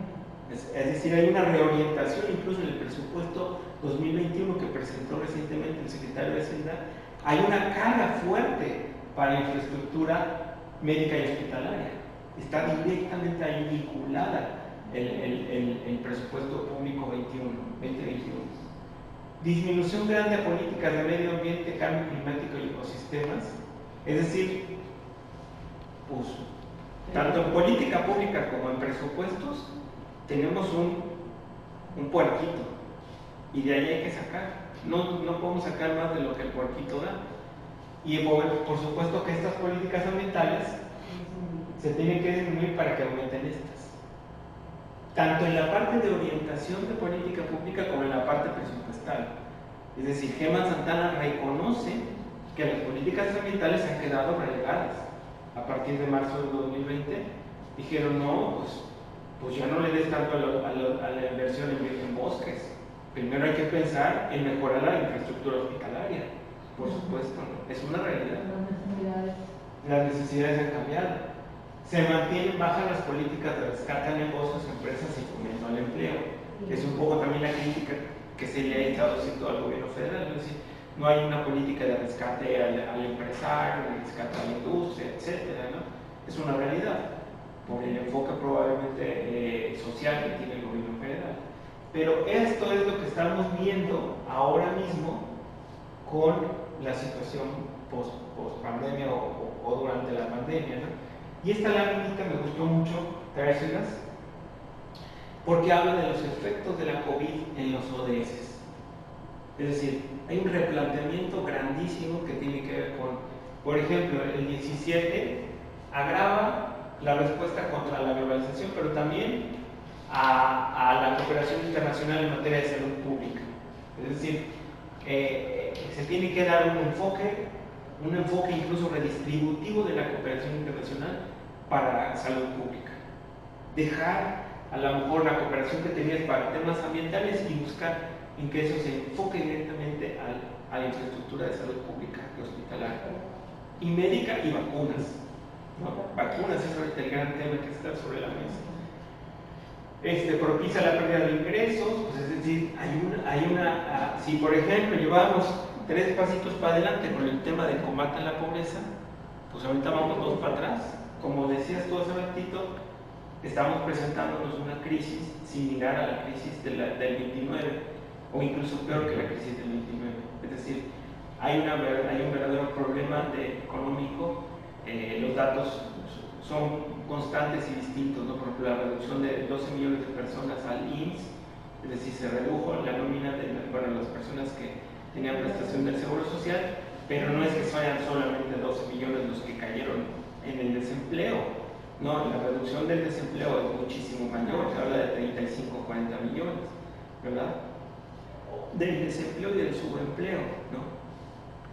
Luego está el tema de la producción y distribución de alimentos. Frente a la pandemia también hay un problema de que se está pensando que hay algunos territorios que, por ejemplo, no podrán afrontar la producción de alimentos versus otros que también están dejando las siembras, ¿no? Hay un efecto devastador en la salud a nivel mundial. El impacto sobre el objetivo 3 es tremendo. El 4 está sumamente complejo, ahorita lo mencionaré en la siguiente lámina. El 5 también lo mencionaré, pero es fundamental, los beneficios económicos de la mujer están en peligro. y aumentan los niveles de violencia de género durante la pandemia, ya lo mencionaremos en la siguiente lámina. Esto es importante, las mujeres representan la mayoría de los trabajadores de la salud y de la asistencia social, por lo que... ¿Tú alcanzas a leer ahí, compañero? Dice, los beneficios económicos de la mujer están en peligro y aumentan los niveles de violencia de género. Las mujeres representan a la mayoría de los trabajadores de la salud y de la asistencia social, por lo que están más expuestas al COVID. Expuestas, exactamente. Expuestas es la palabra. Exactamente. No solamente están más expuestas, sino también representan un sector de riesgo, ¿verdad? Porque no podemos dejar de lado, me voy a adelantar a la siguiente lámina, pero tengo que decirlo ahora mismo. Las mujeres tienen otros dos empleos, no empleos, es decir, dos actividades fundamentales, que es el cuidado de los adultos mayores en las familias, y ahora el cuidado de los hijos. En tiempos de la pandemia se convierten en la maestra. Entonces tienen que estar en triple dimensionalidad, en sus trabajos, en el cuidado del hogar, de monitoras maestras de los hijos y del cuidado de los adultos mayores. Entonces imagínense, si una mujer tiene que cubrir con su situación de empleo y luego tiene que ir a cuidar a su padre en una situación de senectud, pues es una situación de doble riesgo para ella y para el adulto mayor que cuida, ¿no? Y esa es una realidad de la mujer mexicana, no podemos echarla de lado, ¿no? Ahora mismo mi esposa, yo la estoy viendo con dos hijos que tenemos en casa, uno de 12 y uno de 14, que están vueltos locos para poder hacer frente al classroom y al que salte y métete y que pícale aquí que tienes que entrar con el otro maestro y que te tengo que desayunar y luego ya tiene la clase de inglés y luego el hijo ya pidió de comer porque se le olvidó a la mamá el otro niño y ya prepárale un huevo rápido. Entonces esa es la realidad de la mujer mexicana, ¿no? En este momento. Más de lo que ya tenía. Lo que ya tenía. Por eso te decía hacerse cargo de ¿cómo se llama? De la ama de casa. En general, ¿no? Ajá, que tiene que ver con temas de lavado de ropa, atender la limpieza de la casa y hacer de comer, ¿verdad? Que yo debo de decirles que en mi casa, que es su casa, por lo menos esa tarea de hacer de comer, yo ya la he cubierto al 100% en mi hogar. Yo le dije a mi esposa, si tú te vas a dedicar a comer, pues lo mínimo es que yo haga de comer. Entonces yo estoy haciendo comer 3 veces al día en su hogar, porque eso es importante, ¿no? Hay que ver cómo podemos equilibrar, ahora sí que como políticas públicas también en el hogar, hay que ver cómo equilibrar los roles. Los roles, ¿verdad? Los roles, yo le digo a la que existen roles. Bueno, agua limpia y saneamiento, esta también es importantísima. Jorge, ¿nos puedes ayudar a leer la 6? Esta es importantísima. Dice, las interacciones del suministro y la escasez de agua en algunas zonas dificultan el acceso a instalaciones limpias para lavarse las manos, una de las medidas de prevención del COVID-19 más importantes. Queremos que todo el mundo se lave las manos 10 o 15 veces al día y no hay agua, o hay agua de mala calidad. Ahorita lo estamos viendo en Guadalajara, el tema de la calidad del agua potable en nuestros hogares, ¿no? Vámonos con el 10. La escasez de suministros y de personal está provocando la interrupción del acceso a la electricidad, electricidad. Lo que debilita aún más la respuesta. Y no alcanza. Ya se cortó ahí. Luego la 8.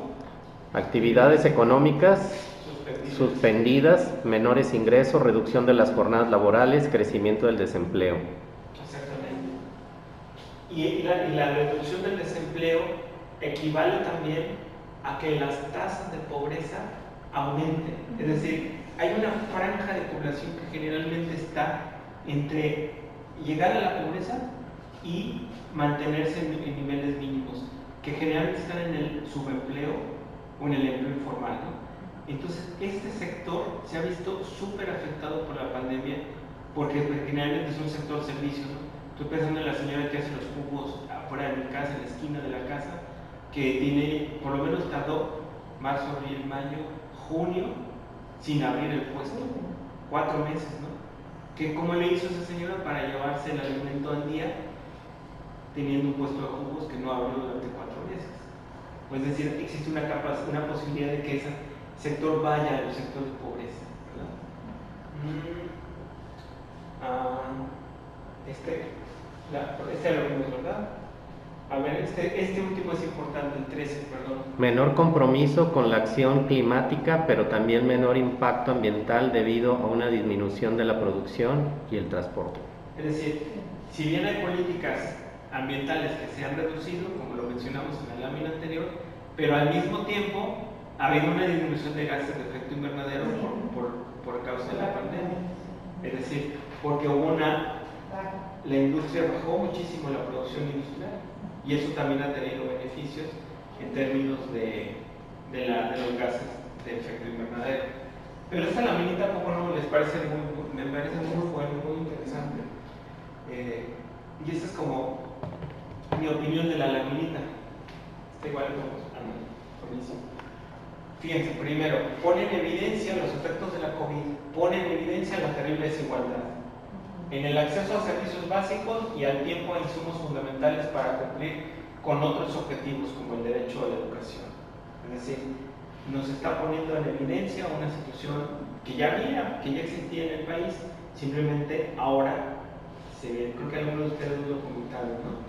Luego, la educación se convierte en una crisis general en cuanto a infraestructura y capacidad.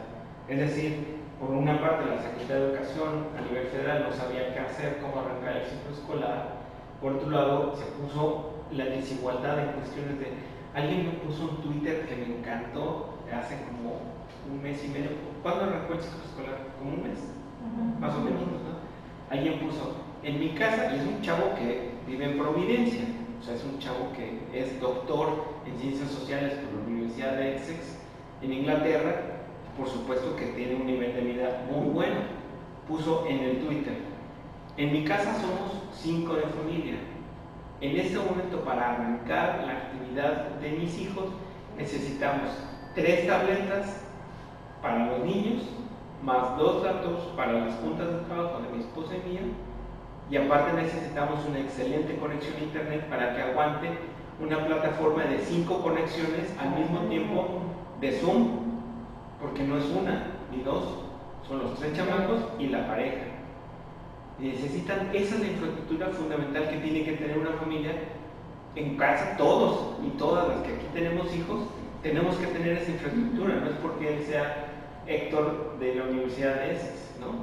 Todos en casa estamos en esa situación, Classroom o Zoom o Meet o Team, como sea, pero nuestros hijos están en esa básica condición. Y nosotros también tenemos que cumplir en algunos casos con juntas de trabajo en línea.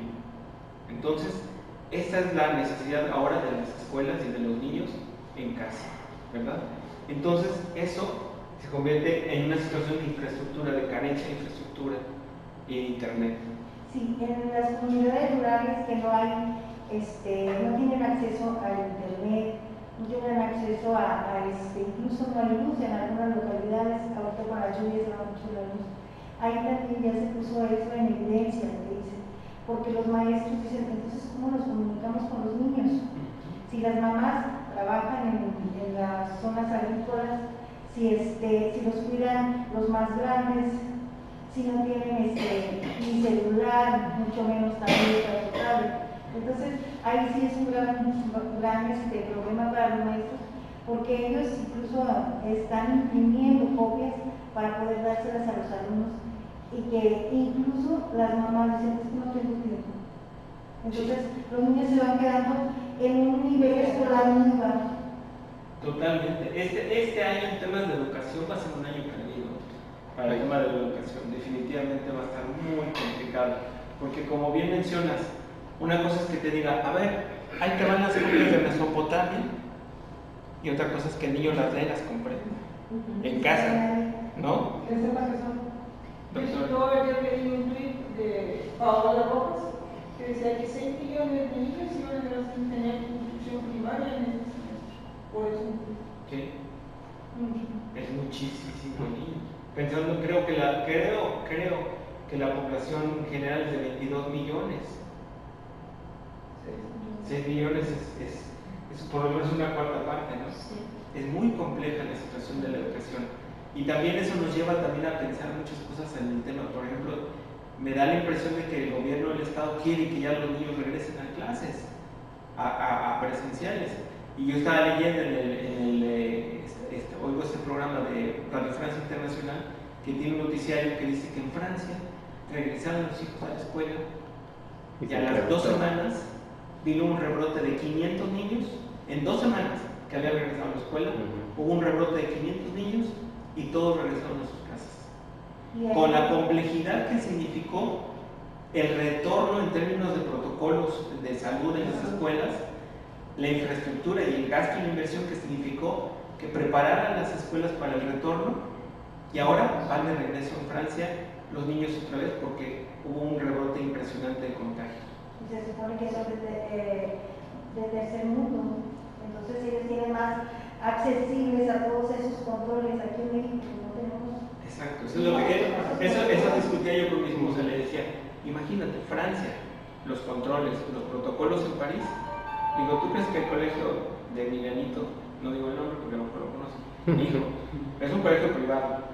Digo, ¿tú crees que el colegio de Milanito va a tener esos protocolos? Y eso que es privado. Exactamente, y eso que es privado. Imagínense en niveles de educación en las primarias, o sea, simplemente el transporte, o sea, el transporte da mucho que desear, ¿no? Son camiones muy sucios, la gente no usa los cubrebocas. Simplemente aquí la educación es otra, con eso. Sí. Creo que deja de manifiesto la brecha social que existe, ¿no? Claro. Definitivamente. Y es algo que quizás las políticas públicas que se han llevado a cabo, tanto federales, estatales, municipales, las minimizaban, esa brecha social. Al decir toma la clase en casa, creo que para terminar precisamente el ciclo anterior y poder iniciar por eso es que se fueron por las clases a la televisión abierta, pero aún así no alcanza. Como mencionaba Susi, hay comunidades que no hay luz, hay comunidades que no tienen escuela, que el profesor lo da al aire libre. Entonces creo que más bien hizo que se viera más la brecha que existe, la brecha social. Y en cuanto a infraestructura de los estados también, no es lo mismo lo que está pasando aquí en educación en Jalisco que en Chiapas, por ejemplo, en Oaxaca, pero de que se deja eso de manifiesto y que deja mucha tarea a los gobiernos federales, estatales y municipales para ahora sí que acortar esa brecha social que existe. Definitivamente. Bueno, ya casi para terminar, bueno, algunas cosas importantes como en general, ¿cuál es el compromiso que deben hacer los gobiernos para cumplir la Agenda 2030? Primero, pensar que se aplican a estados y municipios mediante los planes de desarrollo. Segundo, se hacen efectivos en las comunidades y con la participación de la sociedad civil. Se llevan a la práctica en políticas públicas exigibles, eso es importante. Requieren el fortalecimiento institucional de los gobiernos y exigen instituciones sólidas y transparentes. Y se deben de convertir en indicadores medibles y evaluables. Eso es importantísimo. Porque, fíjense, cuando el gobierno del Estado tendrá que cumplir con un informe en diciembre de 2020, porque se está construyendo un informe a nivel federal de la Agenda 2030, y ese tiene 32 capítulos, ese informe. Cada entidad es un capítulo del informe general que entrega el gobierno federal a la ONU. Entonces, lo que hace el gobierno federal es Jalisco, Michoacán, Tamaulipas, dan un informe. Y entonces ese informe va por cada uno de los objetivos de desarrollo sostenible. El 3, el 6 tiene su informe, el 4 tiene su informe. Entonces, eso hace que sea necesario indicadores medibles y evaluables para poderlos reportar al gobierno federal, ¿verdad? Entonces, otro dato importante es que existe una estrategia nacional de la Agenda 2030. La estrategia nacional de implementación ahí está. Es fácil buscarla en el internet. Ustedes nada más ponen Estrategia Nacional de Implementación y les aparece el documento del gobierno federal, ya del actual gobierno federal. Y es un documento de 80 páginas que es muy interesante. Bueno, en el estado de Jalisco contamos con un Consejo Estatal de Cumplimiento de la Agenda 2030. está dentro de la Secretaría de Planeación y Participación Ciudadana, en la oficina de la maestra Margarita Sierra. Ahí está la oficina de cumplimiento. Esa oficina será la que se encargue de que las otras secretarías de Estado den sus informes sobre la Agenda 2030. Ella estará recopilando la información. Desgraciadamente ahorita, por la pandemia, quién sabe, yo creo, como es un año perdido, la verdad, para todo y en todo, yo creo que, pero también deberíamos rescatar, por ejemplo, los esfuerzos que la Secretaría de Salud está haciendo para combatir la pandemia. Ese tipo de cosas hay que darles luz, hay que sacarlas a la opinión pública, que la gente lea lo que están haciendo todas y todos ustedes, ¿verdad?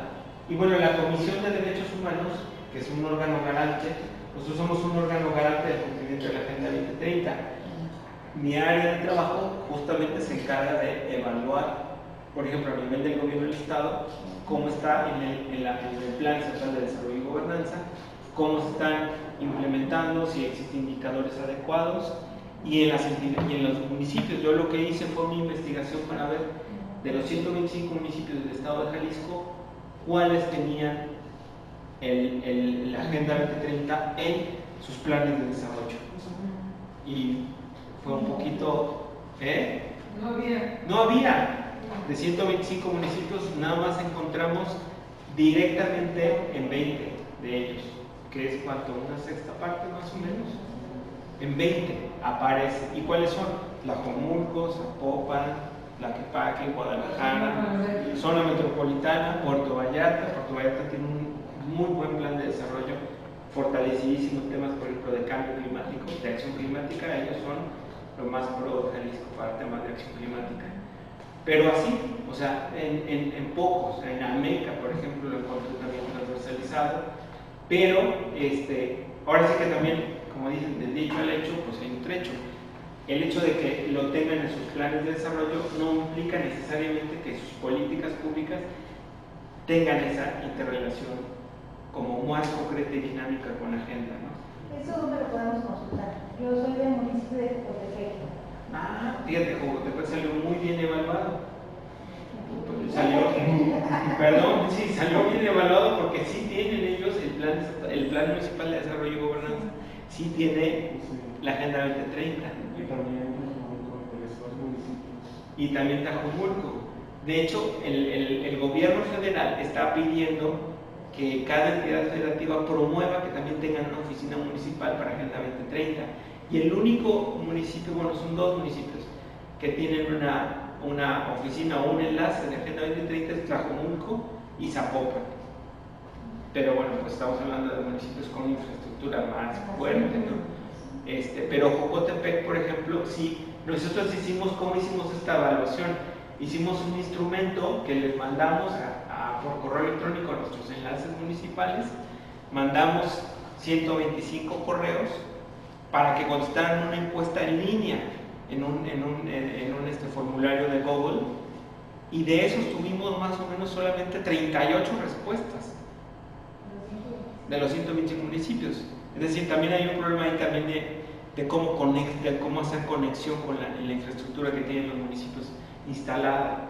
Y de esos 38 se hizo la evaluación y solamente más o menos 20 tuvieron la relación. Pero lo que hicimos nosotros al encontrar que no había respuesta de los municipios, nos pusimos a buscarlos por transparencia en las páginas web de los municipios y encontramos 80 planes de desarrollo.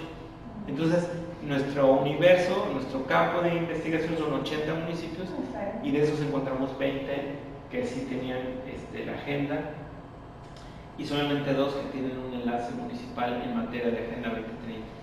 Entonces sí es un reto también a nivel de los municipios, por esa razón, y también porque los gobiernos duran 3 años en principio. Ahora ya tienen la capacidad de la reelección, pero en principio eso nos hacía que fuera más complicado, porque ustedes saben que cada que entra un gobierno municipal llega y dice, bueno, pues muy bien, debut y despedida, y todo empieza nuevo, ¿no?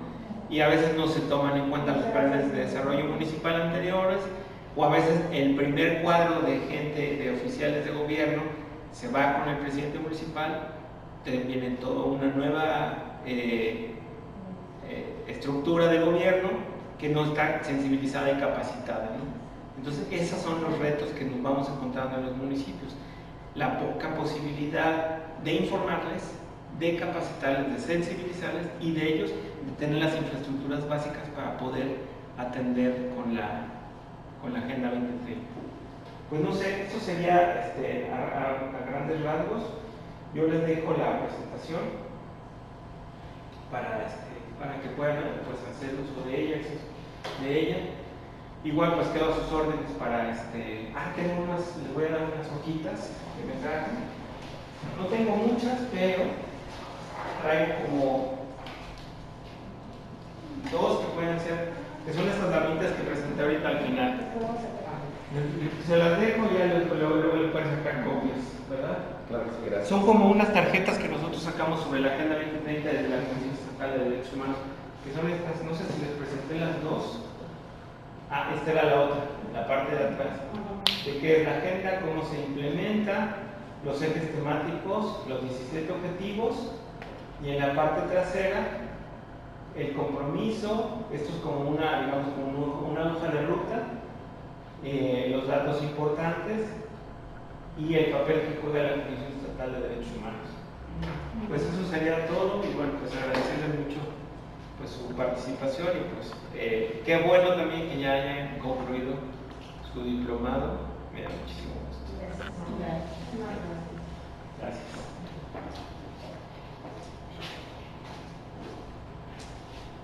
Bueno, muchísimas gracias, doctor Juan Carlos Páez, coordinador de seguimiento de la Agenda 2030. Muchísimas gracias por la ponencia del día de hoy. Nuevamente, nuestro agradecimiento y reconocimiento al doctor Alfonso Hernández Barrón. Por favor, hágaselo saber.